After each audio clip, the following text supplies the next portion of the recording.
Hello friends, good morning. இந்த வீடியோவில் நாம் ராகி சப்பாத்தி எப்படி பண்ணுறதுன்னு பார்க்க போகிறோம். 1 கப் ராகி மாவுக்கு 1 டம்ளர் தண்ணி வேணும். இப்போ 1 டம்ளர் தண்ணியை ஒரு கனமான கடாயில் ஊற்றி கொதிக்க வைங்க, நல்லா கொதிக்க வைங்க. இப்போ கொதிக்கிற தண்ணியில் உப்பு தேவையான அளவு உப்பு போடுங்க. தண்ணி நல்லா கொதித்ததும் 1 கப் ராகி மாவு அதில் கொதிக்கிற தண்ணியில் அடுப்பை சிம்மில் வச்சுட்டு அதில் கொட்டுங்க.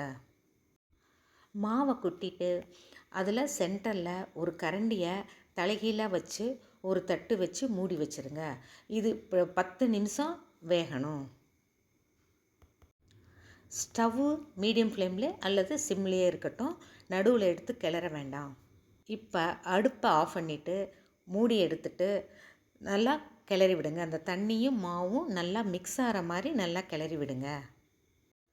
ராகி மாவில் calcium, iron, vitamin C, mono oxides அப்படி நிறைய சத்துக்கள் இருக்குது. இதில் ஹை ஃபைபர் இருக்குது. டயபெட்டிக் பேஷண்ட்டும் இதை சாப்பிட்லாம். இப்போ இந்த வெந்த மாவை வேறு ஒரு பவுல் எடுத்து அதை எல்லாத்தையும் ட்ரான்ஸ்ஃபர் பண்ணிவிட்டு ஒரு பிளேட்டு வச்சு மூடி வச்சுருங்க.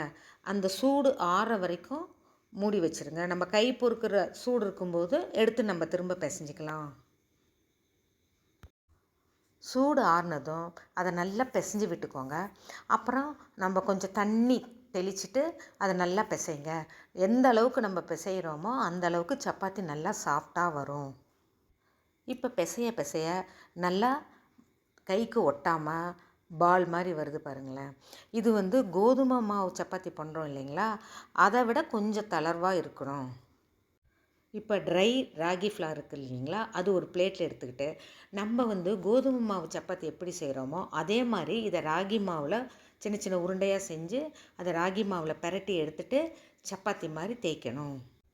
இந்த ராகி சப்பாத்தியை நம்ம நைட்டு டிஃபனுக்கு செய்கிறதுக்கு பதிலாக மார்னிங் டிஃபனாக செஞ்சு சாப்பிட்றது நல்லது. ஏன்னா இதில் ஹை ஃபைபர் இருக்கிறதுனால டைஜஸ்ட் ஆகிறதுக்கு கொஞ்சம் டைம் எடுக்கும்.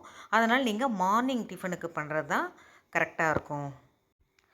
இது குளுட்டான் ஃப்ரீங்கிறதுனால டயபெட்டிக் பேஷண்ட்டுக்கு ரொம்ப ஹெல்த்தியான சூட்டபுளான டிஃபன் இது. நீங்கள் என்னோடய சேனல் லதாஸ் கேசலில் ப்ளேலிஸ்ட்டுக்கு போய் ஹெல்த்தி ரெசிபீஸ் கிளிக் பண்ணால் என்னோடய குக்கிங் வீடியோஸ் எல்லாமே பார்க்கலாம். இப்போ தேய்ச்ச சப்பாத்தியை தோசை தவாவில் போட்டு ஒரு பக்கம் நல்லா சுட்டதும் இன்னொரு பக்கம் போட்டு திருப்பி போட்டு எடுக்கணும். நீங்கள் எண்ணெய் ஸ்லைட்டாக கொஞ்சம் ஊற்றிக்கலாம். நீங்கள் அந்த ஒரு பக்கம் திருப்பி போட்டப்புறமே சப்பாத்தி நல்லா உப்பி வரும் பாருங்கள்.